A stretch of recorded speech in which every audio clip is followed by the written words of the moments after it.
This episode is brought to you by Audi. The road is calling. Embrace the thrill of the drive with the all-new, fully electric Audi Q6 e-tron. Featuring effortless power, serious acceleration, and advanced Audi tech. It's not just a new EV. It's a new way to experience driving. The all-new, fully electric Audi Q6 e-tron is here. The next chapter of Audi starts now. You are tuned in to the FowlWeather Podcast, the forecast to your next successful hunt. Coming to you from the home office, Jack's Reef, New York.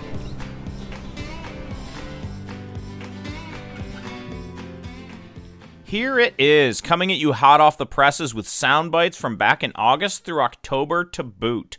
How did the FowlWeather Podcast do at predicting the weather that causes duck migration for the 24-25 season? Find out today on the FowlWeather Podcast. And if you were uncertain before last week's episode, it should be abundantly clear, even to the casual observer, that the FowlWeather Podcast is down in the trenches with you. It is without pause that we bring the best of the best information forward each week to you, researched and by the numbers. No misinformation here. We do our homework at the FowlWeather Podcast, period. Hey, thanks everybody for listening, and remember to share, like, and follow us on Spotify, Apple Podcasts, Facebook, and Instagram. We'd really appreciate it very, very much if you'd take a second to rate us on Spotify and Apple Podcasts as well, and share the FowlWeather Podcast with friends. Remember that you knew where the ducks were at before the ducks knew where they were at this season. We heard from so many of our listeners this season how we helped them pick the best days to hunt. We are really thankful for those every week listeners. You folks know who you are. Those that never miss a single migration forecast episode each Monday morning. Y'all are as ate up as me about ducks, duck biology, and duck migration. Our dedicated weekly listeners can pick the best days to hunt because the FowlWeather Podcast forecasts fresh ducks hot from the north. Shoot the ducks from the north before they know where they're at. Remember that we are also the only science-based duck migration forecast available. Brought to you by hunters, for hunters. I'm your host, Dr. Mike, coming to you from the home office in Jack's Reef.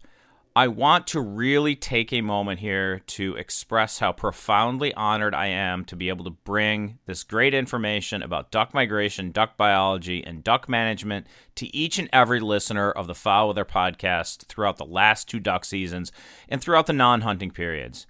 I'm not going to call it an off-season because the FowlWeather Podcast, hey, there is no off-season. It's all ducks all the time.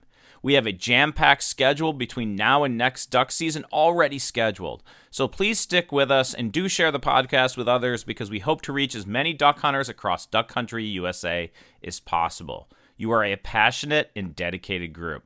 Thanks for being with us. If you just found us, after this episode, we will be going to our once every 2 week schedule, but do go back to the beginning on those off weeks, the weeks we don't have a new episode, and catch up.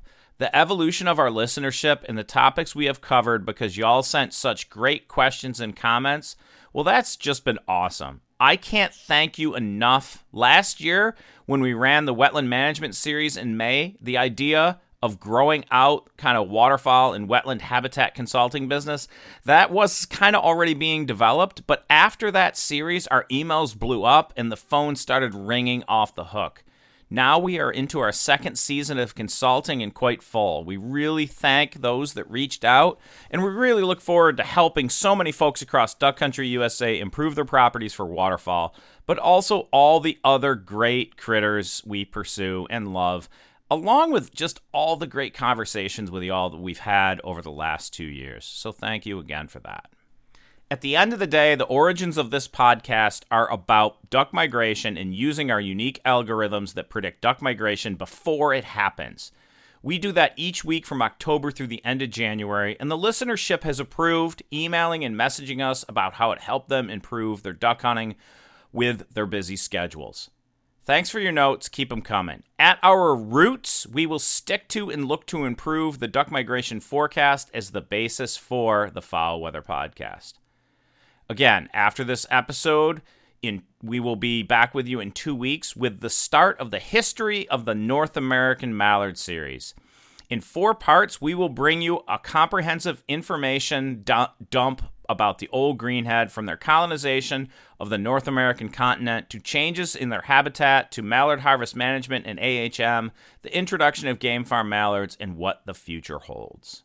Next up, with all the sound bites from earlier in the year, how did we do at predicting duck migration for last season?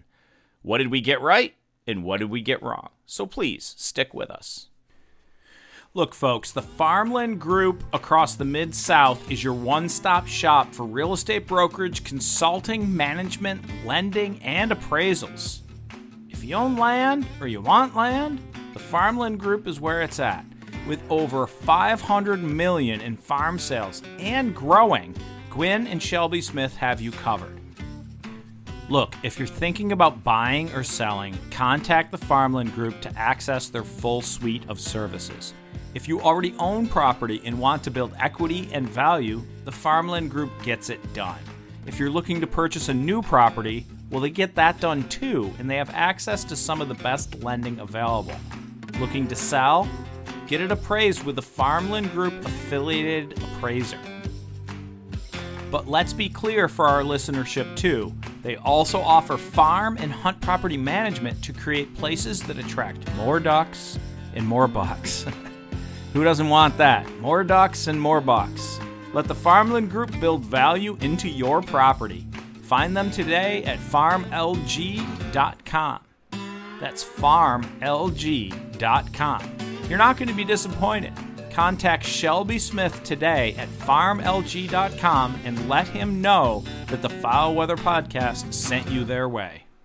Hey, a new one from the Farmland Group, GKJ Family Farms, just came online for sale. A great property for crop production as well as duck hunting. It's brand new, just outside of Little Rock, Arkansas. So go ahead and have a look at that on the Farmland Group. You're going to be pretty damn impressed.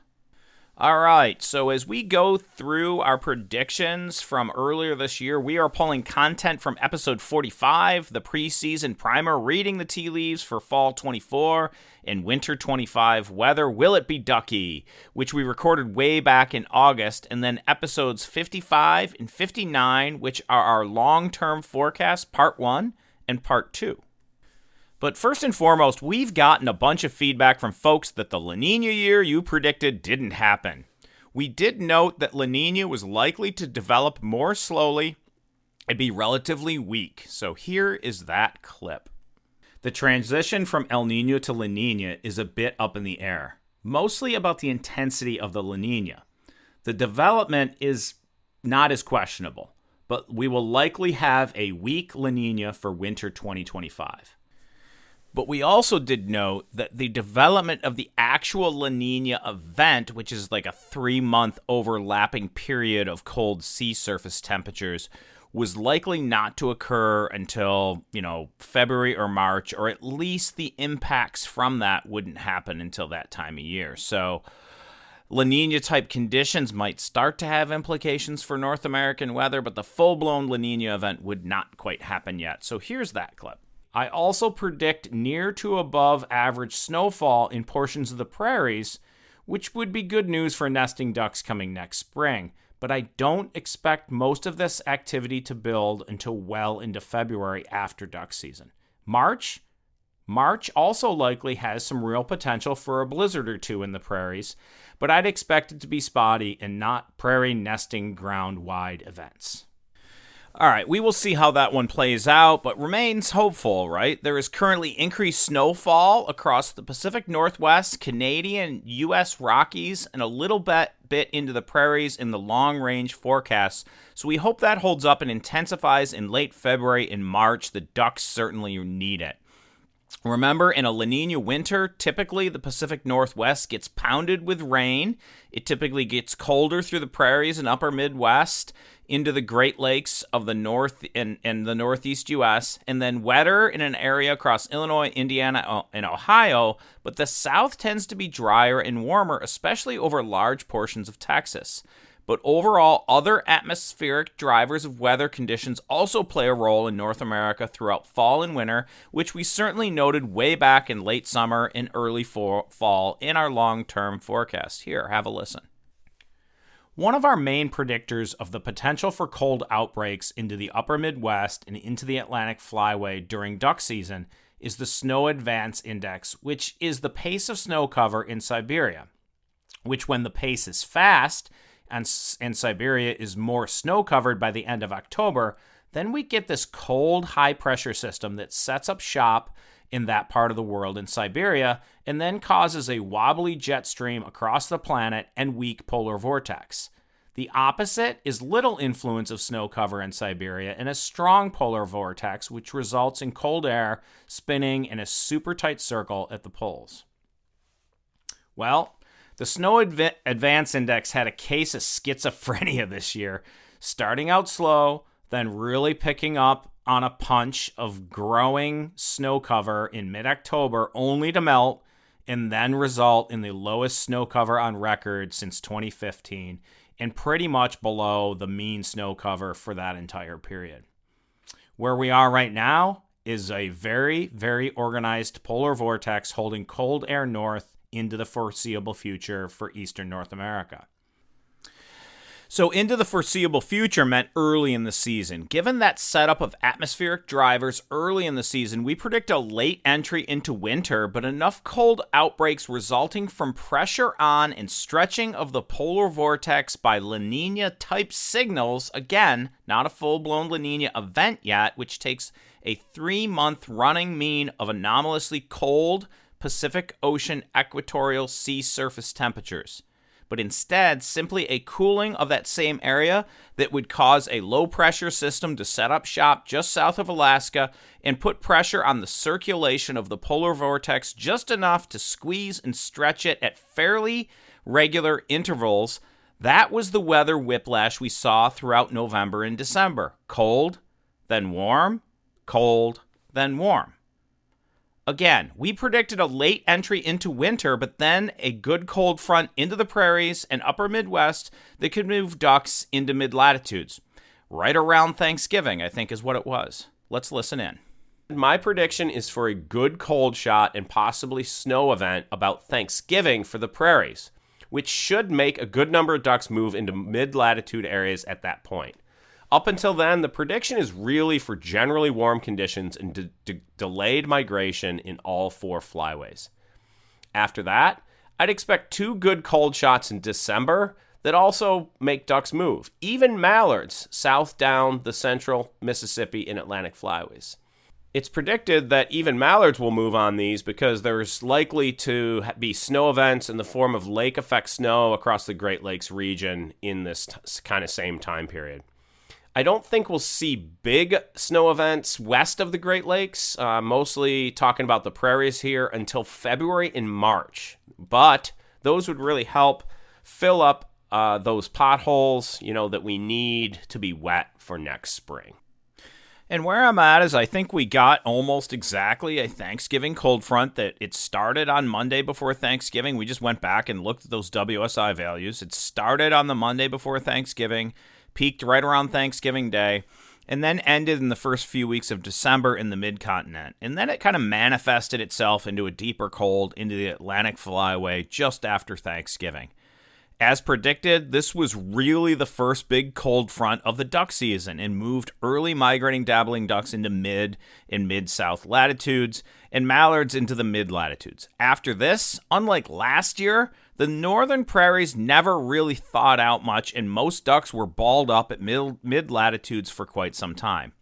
We also predicted those 2 cold shots in December, which at the latitude of Iowa and Illinois is when our WSI peaked on about 12 December and 20 December. So kind of like a back-to-back thing. This was what we were seeing a lot of in December, was like these cold shots and then warm, and these cold shots and then warm. Given the late entry into winter, we're really not surprised that the 3-month average temperatures for most climate regions of the U.S. ranked among the warmest on record in 130 years.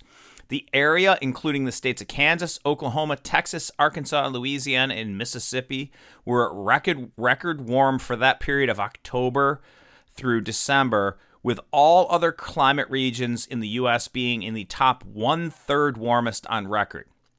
Again, we did a little better in December with kind of increasing weather severity, but nothing that a good number of mallards could not sit out at mid-latitudes. These, were typically short-lived cold, and that is why the overall average temperatures was so warm. For precipitation, I think we started to see the La Niña trend picking up, but never in full swing. The Atlantic coast was warm and dry as expected under a La Niña, and that definitely happened. We did have a bunch of destructive hurricanes and tropical storms, but they were like one-time shots, and other than those, it was dry. The mid-Atlantic and northeast U.S. was especially dry this fall. For the south central and upper Midwest, we saw near normal rainfall conditions, so not the drought in the south central one would expect and that we predicted under a La Niña just yet. Overall, this set up just like we had predicted. Listen here for this clip. I will state that it is likely that early dabbling ducks will make it in time to the south for seasons to open, but mallards and black ducks, along with diving ducks, are likely to hang up in mid-latitudes for quite some time this coming December and January. But we have to admit when we got it wrong, and we got it pretty wrong in the temperatures in the south for January, when I thought it was going to be kind of moderate throughout December and January for the south. The time in January when you all got some pretty good cold events and some record-setting snow shots in the deep south. I can say to my new Samsung Galaxy S25 Ultra, hey, find a keto-friendly restaurant nearby and text it to Beth and Steve. And it does, without me lifting a finger. So I can get in more squats anywhere I can. 1, 2, 3. Will that be cash or credit? Credit. 4.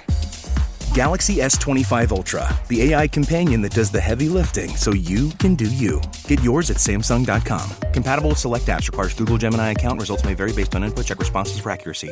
Ryan Reynolds here from Mint Mobile. I don't know if you knew this, but anyone can get the same premium wireless for $15 a month plan that I've been enjoying. It's not just for celebrities. So do like I did and have one of your assistants switch you to Mint Mobile today. I'm told it's super easy to do at mintmobile.com/switch. Upfront payment of $45 for 3-month plan, equivalent to $15 per month required. Intro rate first 3 months only, then full price plan options available. Taxes and fees extra. See full terms at mintmobile.com. So as I talk about this cold, the problem here is how far does this cold stretch? And there I think we have some potential problems for the deep south, because your weather across the southern reaches of all 4 flyways is likely to have above average temperatures through the entirety of duck season.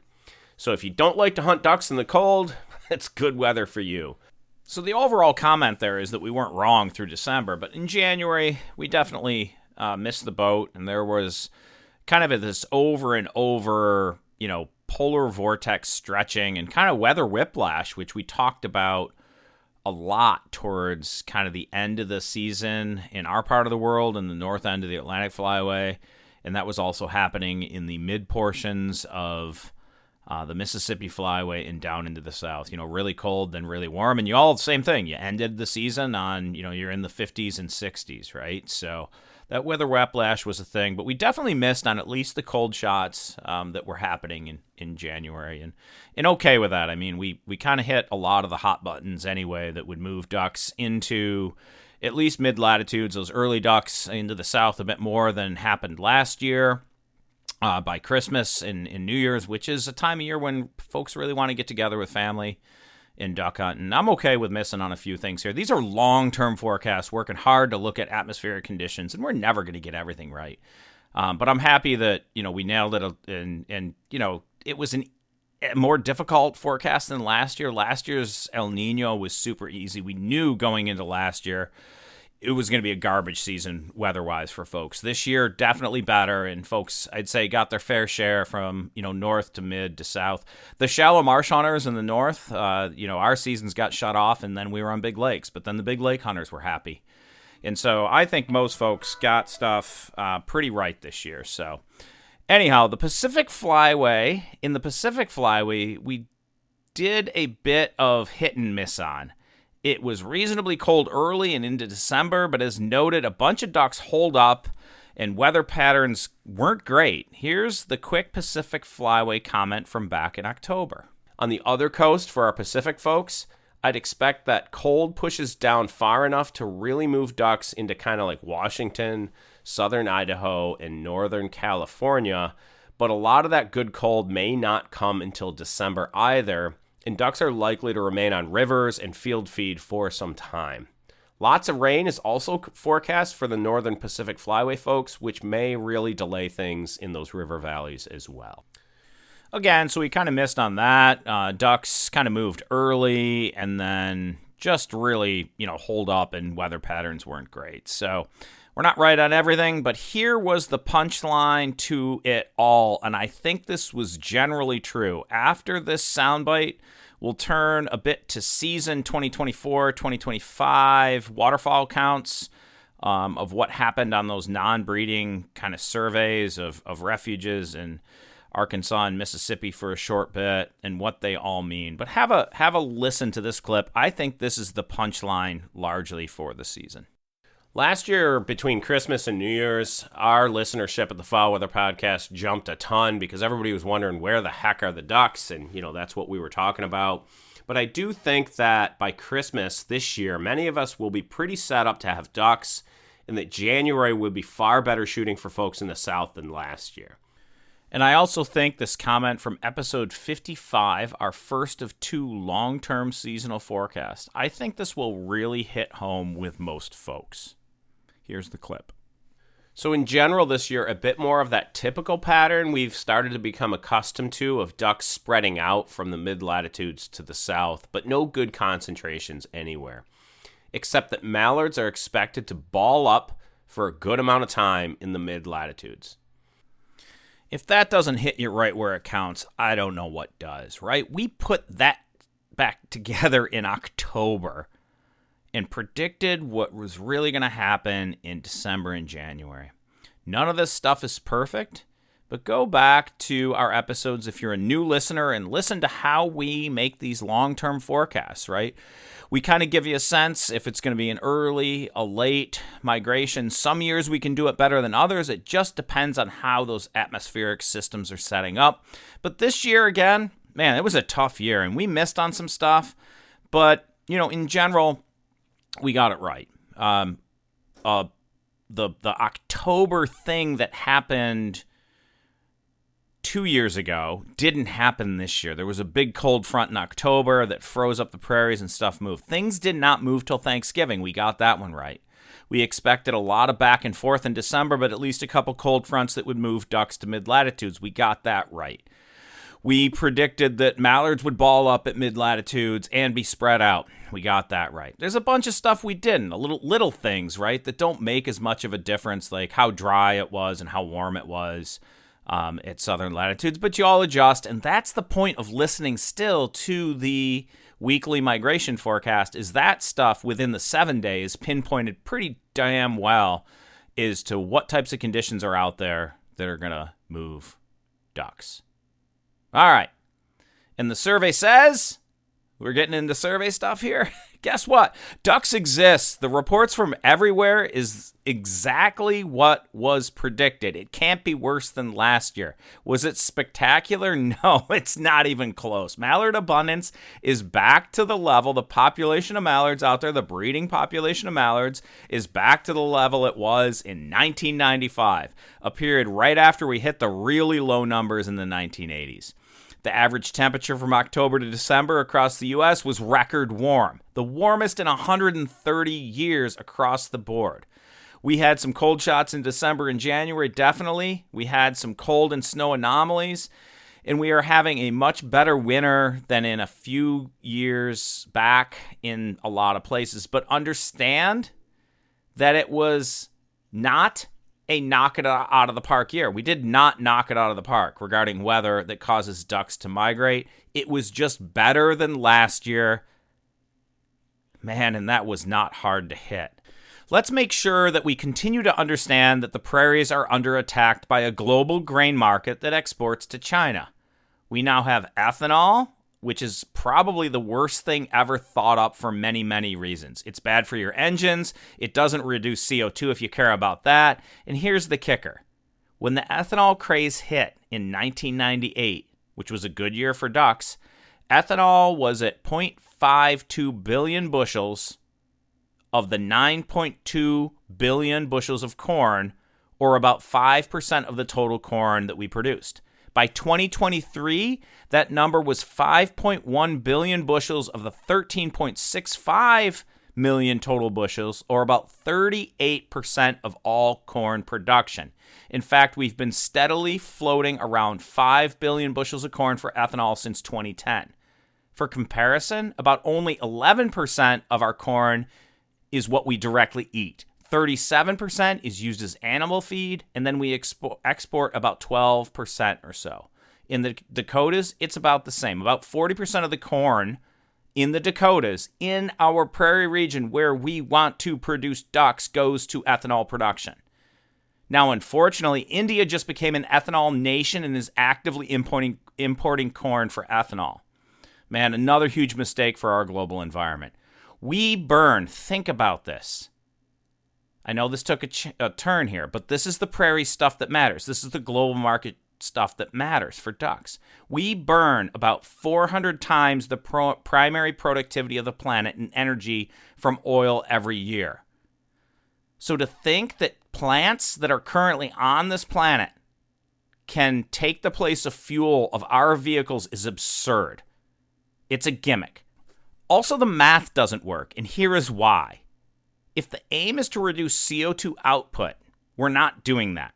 Carbon sequestered by native prairie and other grasslands that is lost to ethanol production actually makes the CO2 footprint greater from growing corn for ethanol fuel than letting the grasslands on this planet do the work for you.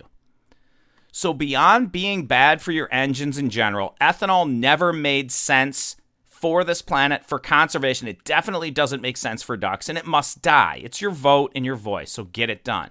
Instead, what we are seeing is the price per bushel of corn very high, and incentives to strip the prairies of all things prairie, the wetlands, the grass, and the birds, and make it into row crop deserts. That incentive is relatively great. The prairies of North America are among the most endangered habitat in the world, and our ducks need them. Anyhow, focus on getting a strong conservation title in the Farm Bill that works for the ducks. There are a lot of people that are looking to point fingers at Delta Waterfowl, Ducks Unlimited, for their, all your duck hunting woes. But these two organizations do more to support the Farm Bill so that it works for farmers and ducks than anyone else. Of course, you're not going to hear DU and Delta state that ethanol is bad because they have to work with the ag sector, right? Don't be an idiot and think that they're just going to stand around and crap on ethanol, right? Ethanol has been a big hit for farmers. It pays. But you got the bad news here from the FowlWeather Podcast. The real information. Mostly, the stuff sucks for your truck and small engines. It needs to stop being subsidized. Look, the only reason you buy gas with ethanol in it is because it's subsidized, making it the only affordable option at the pump. Dollars and cents wise, it's the only affordable option. Vote and act like the ducks' lives depend on it, because they do. Up next, the survey numbers are in, so please stick with us. Hold on, folks. Don't turn that channel. We've got some really exciting news for you. The FowlWeather Podcast has teamed up with Wildlife Strategies. That's right. I'm now working directly with Ryan Delaney of Wildlife Strategies to build value into your land.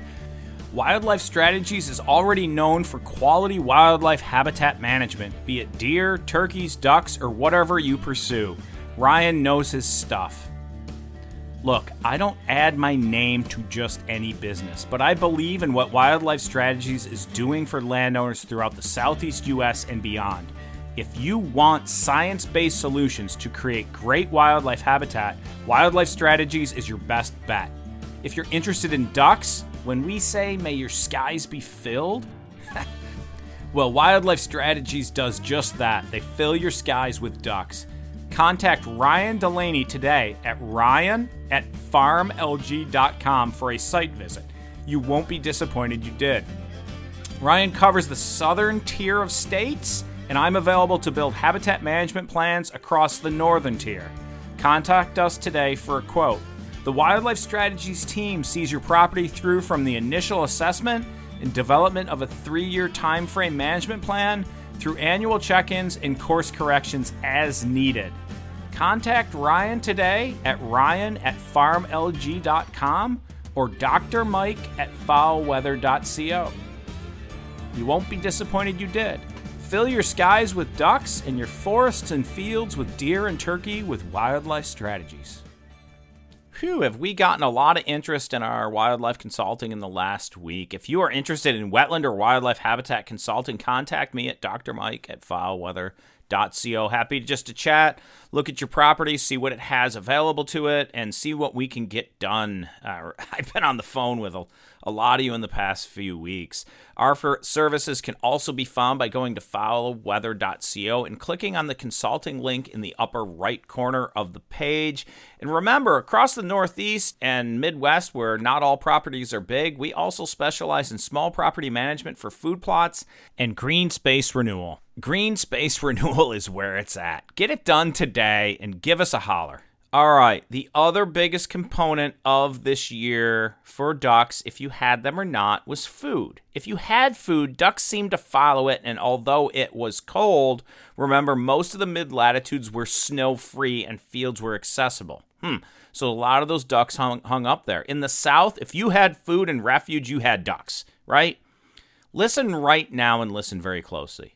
If you had a lease you managed or a lease paid into and you didn't have ducks, that was likely a food and refuge problem. Across the southern tier of states, from the boot heel of Missouri south and east to west along that line, if you don't have ducks on a year like this, yeah, some of it is about weather, but it's more likely about food and pressure. People definitely shot ducks this year, even with the low population. You can have ducks. Now is the time to think about how to make that better for next year, how to make your property better for next year, period. It isn't doomed. It just needs tweaking. You just can't have a lease blind or pit with no food on it and no rest spots nearby. And I tell you, I talk to so many people that just don't know what duck food is. What do ducks eat? It's pretty damn diverse. I talk to a lot of people that just don't understand how much pressure ducks can take before buggering off. It's pretty damn technical, honestly. Anyhow, if you want help making your lease into a premier quality hunting destination, get a hold of Wildlife Strategies or email me at drmike@FowlWeather.co. I get it. The struggle is real, but the recipe exists for more ducks in front of your blind next year. All right, and here we go. Most surveys are up in the South this year compared to last year. Plain and simple, more ducks showed up in the South this year than last.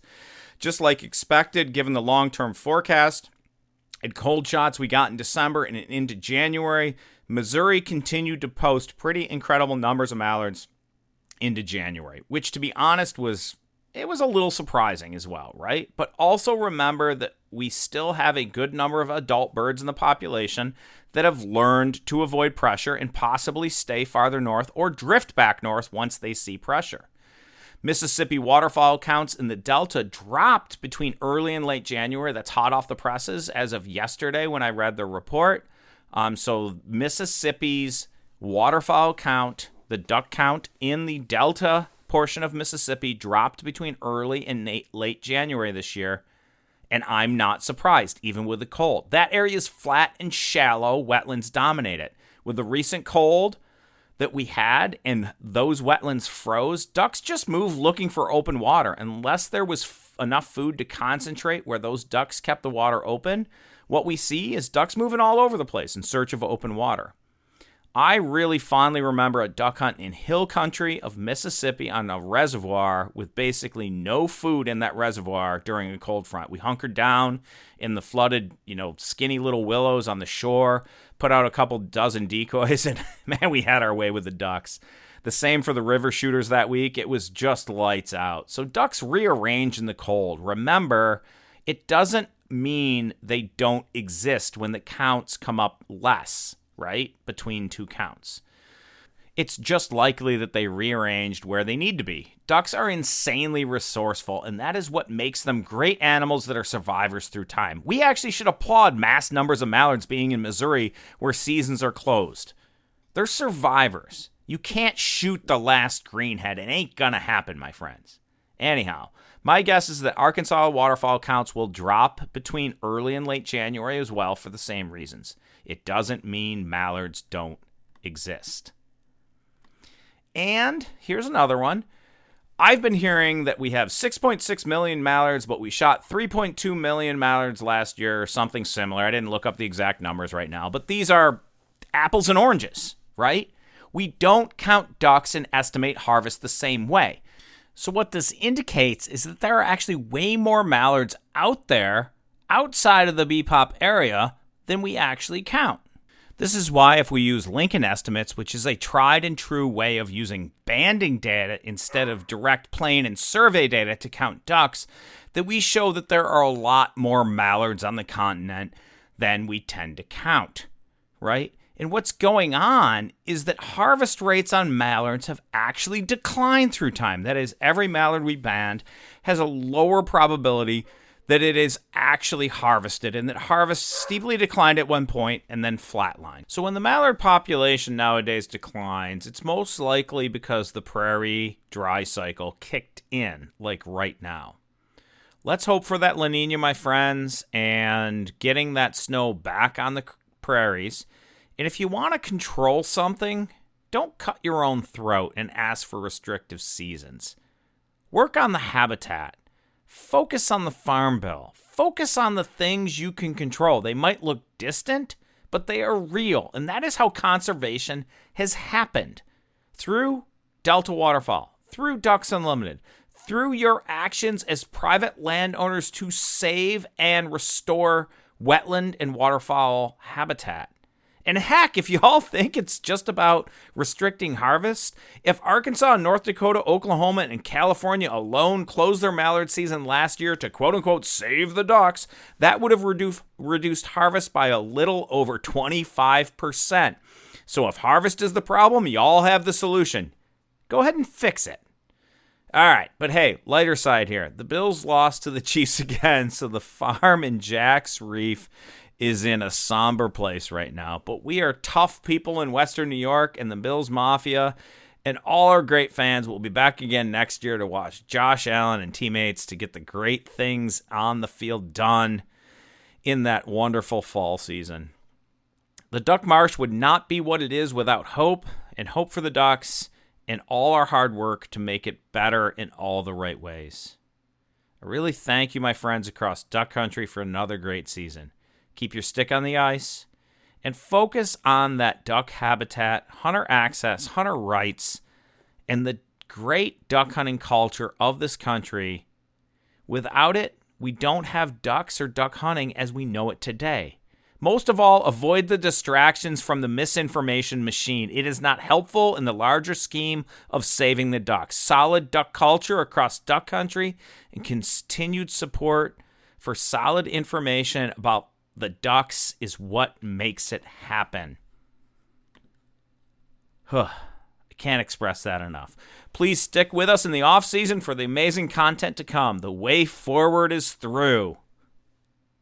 The way forward is through.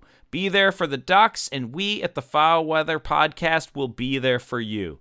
See you in 2 weeks for part 1 of the history of the mallard in North America. Thanks for listening.